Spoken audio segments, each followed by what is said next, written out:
What is up, you guys? Welcome back to the channel. In this video today, I am actually taking a little bit of a spin, a little bit of a turn, a little bit of a new flavor, and merging two different concepts that I do really love to talk about on my channel. One being LGBT and the community and issues and just support and things within that community, and obviously stock market investing, dividend income, passive income, you know, the goods. So in today's video, I'm going to be going over Pride Month stocks for you to buy right now as an LGBT investor, or honestly literally any investor. I'm going to be going over 4 companies, and you guys, without further ado, let's just get into this video.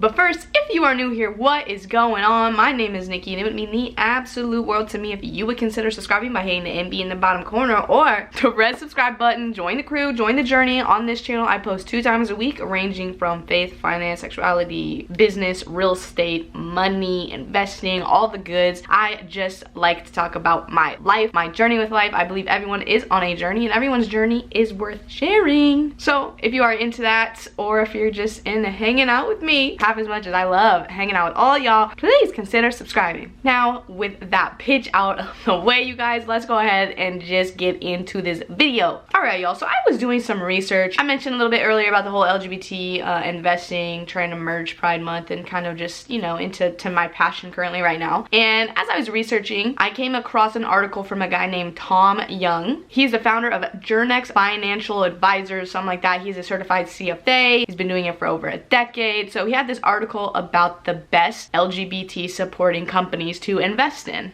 So I went ahead, I dove into this article a little bit, and there were basically 4 things that he analyzed and looked at to make sure that companies were falling in line with basically LGBT rights and support. Now, I am going to put a disclaimer and just say that I honestly, like, yes, I'm a member of the LGBT community, but I do not base my investment solely on their relationship with the community. I mean, it matters, but maybe I'm weird. I mean, I would invest in a company because of their financials, not because their stance on these issues. So I just want to put that out there. But these are 4 solid companies with, you know, good standings, good history standings, and I think something that even if you're outside of the community, it might be worth looking at, and I do own some of them myself. So one of the first things that he mentioned in this article is about the Human Rights Campaign and how they have a corporate equality index that they measure every single company on a scale of basically 0 to 100 on where they fall in 4 different little subcategories. So the first thing they're going to rate them on is workforce protection. That's pretty self-explanatory, just being safe and secure within that company if you are sexually identified within the LGBT community. The second thing they're looking for are inclusive benefits. This is like, you know, spouse benefits.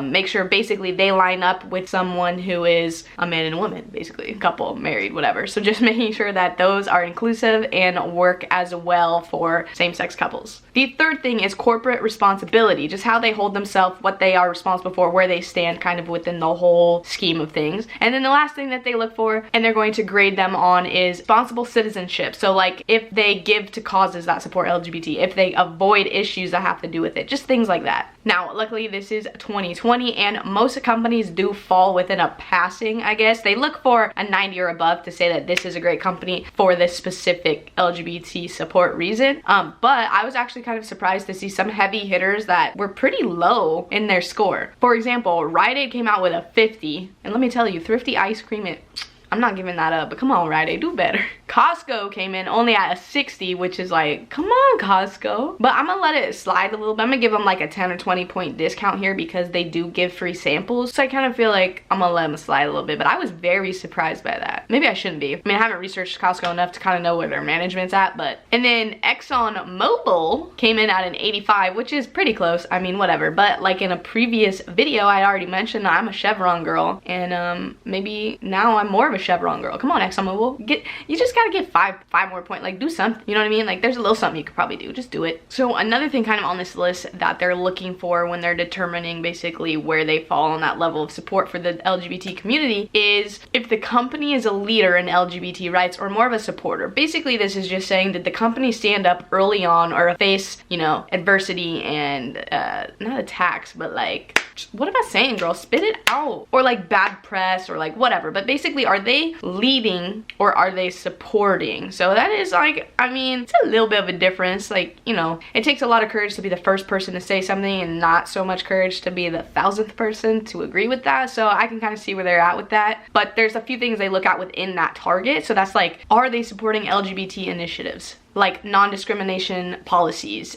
Surprisingly, to my knowledge and what I read, that 28 states do not, which is kind of, I'm like a little bit shook by that, but hey. And other things like equal paternity leave that they would give to a heterosexual couple, things like that. And then the third thing that this guy kind of looked at to analyze the stock was the fact that it actually had a positive investment outlook. So we're kind of leaning just more now on just business side, and just if it looks like it's going to be a good investment, like any other investment. So he wants to make sure that it's going to be a good long-term positive outlook for the company. Like I just said, this goes long beyond just LGBT supporting companies. This is any company. You want to make sure that they are good financially, they're going to profit, they're going to grow, and they're going to basically survive and thrive. So essentially he mentioned about having a wide moat, and basically in a company having a wide moat boils down to is the company having a competitive advantage that allows them to achieve higher than average returns for the next 10 to 20 years. So basically it's just saying, are they in a place where they're going to be growing, profitable, doing really well for the next 10 to 20 years? In my little brain trying to make sense of all that, it's basically when I think wide moat, I think like brand diversification or product diversification, and they have like a little here, a little here, a little here, and it's real spread out. Hopefully that makes that a little bit easier. And he did mention in his article that most LGBTQ plus communities, I always forget the Q plus, but y'all know what I mean when I say LGBT, usually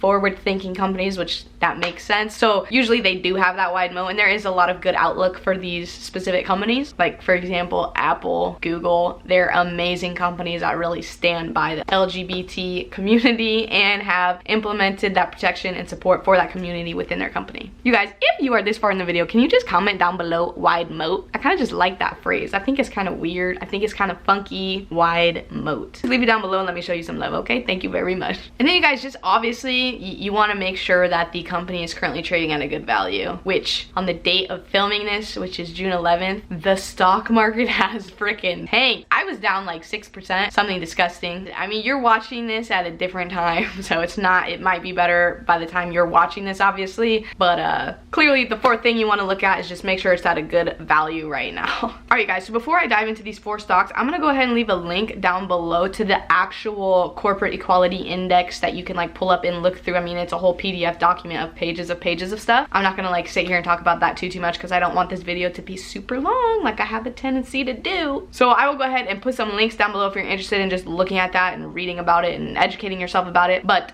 the first one I totally agree with. I love it. I own it. I want more of it. And that is Target. So the HRC, the Human Rights Campaign, the index, the short for the index is CEI, Corporate Equality Index. So the CEI gave Target a score of 100. They are that high because of a lot of reasons, but the first thing, remember when I talked about like LGBT leadership, they really were the first company to really take a stance on trans rights with like the bathrooms and making everything like one bathroom. So that kind of separated them early on from competition in that sense. And then if we're looking at it like on a stock basis here, they were up 3.4% overall in 2018. Then they jumped to a 4.8% overall in 2019. They're projected to do really well. I mean, they're growing, they're paying dividends. It's just solid. I don't see anything happening with Target anytime soon whatsoever. Their PE ratio as of right now is around the 19 number. That shows that it is pretty fairly valued. I know it dropped a lot today, so it might be a good time to open a position or add to positions, but Target is a great advocate for the LGBTQ community. And outside of that, it's just a great place to put your money in general because it's a solid ass company that I feel like,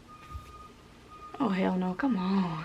I personally think, between me and you, that Target may be one of the only or few of companies to be able to compete with Amazon. Amazon is its own, what the hell? Amazon is its own animal, its own beast, but I think Target could really implement a lot of good things to really try to mimic that as best as they can, and I'm just really on board with Target. All right, y'all, so the next company I really do not have to talk about at all. As soon as they come out of my mouth, y'all already know it's gonna be a good investment. So the second one on the list with a CEI score of 100, we'll do a little drum roll because I got it like that, is Google. It's Google. You already know Google is, you don't have to say anything. I mean, y'all know how powerful it is. Y'all know how unstoppable it is. I mean, at least for now. There is some rumors that Apple's gonna come out with its own search engine, but I really don't even think that's gonna matter. I think Google is Google, and there's nothing that's gonna be changing about that. So they were early activists, especially in California and New York with LGBT and LGBT rights. Robinhood currently has their PE ratio at 29. Now, I am fully aware that you shouldn't just base your price off of a PE ratio. You really need to do a lot more education. I understand that, but for the sense of just getting through this video today and keeping it short, I'm kind of just running out some basic numbers for y'all. So their PE is at 29, which could be a little bit of an inflated price, but to be honest with you, I think Google is going to just continue to get bigger, so I don't really think it's a bad time to buy into it. And following on the list here, they're pretty, you know,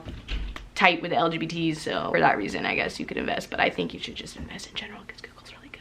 So you guys, so this next one and that I'm going to talk about, I don't own. I personally don't believe in everything that they fund and support themselves. They're obviously LGBT supporters, that's why they're on this list, but like I said, I don't base everything off of that. That would be dumb. There's other things and aspects that they do fund that I don't really appreciate, and even though occasionally I break down, I get me a caramel macchiato. Don't ask for my order, it's kind of bougie, and I hate that it is. Sometimes I cave. Sometimes I buy one, and you guessed it, obviously for me saying caramel macchiato, you already know it's Starbucks. Starbucks CEI score is 100. They were solid leaders within the LGBT community. They were one of the first companies ever to walk in the Seattle Pride Parade. And a little fun fact that I read about, they were community leaders that actually established and created these social gatherings called Beers and Queers for LGBTQ communities and groups and people at other neighboring companies like Boeing, Amazon, Microsoft. According to NASDAQ.com, they do have a potential growth of 8%. I mean, because of the coronavirus, things are probably skewed a little bit.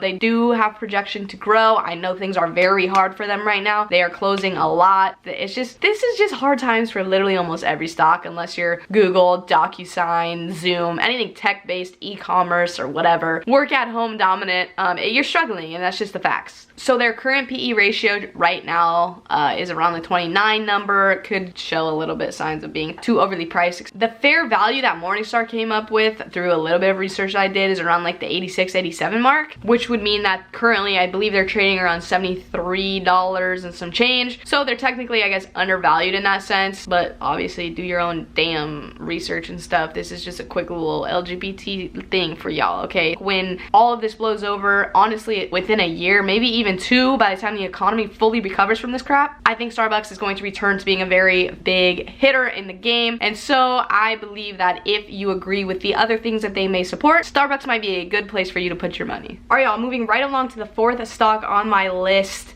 and it's in a financial. But this one I think is very solid. It is JP Morgan. Now the HRC gave JP Morgan a CEI score of 100, which is money. Quick little breakdown on why they are on this list in terms of LGBT and minority groups is because they are Fortune 50 best companies for minorities beginning since 1989. In 2002, they had the oldest lesbian and gay network at their company with over 400 members at that time. It is continually growing, and they were the first financial to earn a 100 on the CEI. They're currently at a PE of 12. They pay a great dividend. I own them myself. They pay a 3.24%. I'm getting my payments all the time. They haven't cut that. They're growing. I think they're one of the strongest, most secure financials. Their fair value is said to be at 113. They have a wide moat. They're very diversified. They have a lot of aspects to their business. And for that reason, I really honestly do love JPM. I recommend, but as always, you guys, always do your own research. I'm just a girl on YouTube talking about stocks that I absolutely love. So you guys, if you made it this far, can you please comment down below a company that you invest in because of personal reasons? Now, obviously the stock market and the stock game and investing is a numbers game and a growth game and a wealth game, but there's got to be a little bit of your heart that invests in a company because they stand by something that you agree with. So let me know down below if you have a stock in your portfolio like that. And if you've made it this freaking far, please smash that thumbs up button. It means so much to me. The YouTube algorithm loves it. It helps my dream become a reality of growing this channel. And you already know, if you are this far in a video, you gonna get a kiss. So you are the real MVP. Come here, you know I love you. And like always, you guys, enjoy the journey, whatever your journey is, and always remember to do what sets your heart on fire. And I will catch y'all in my next video. All right, bye guys.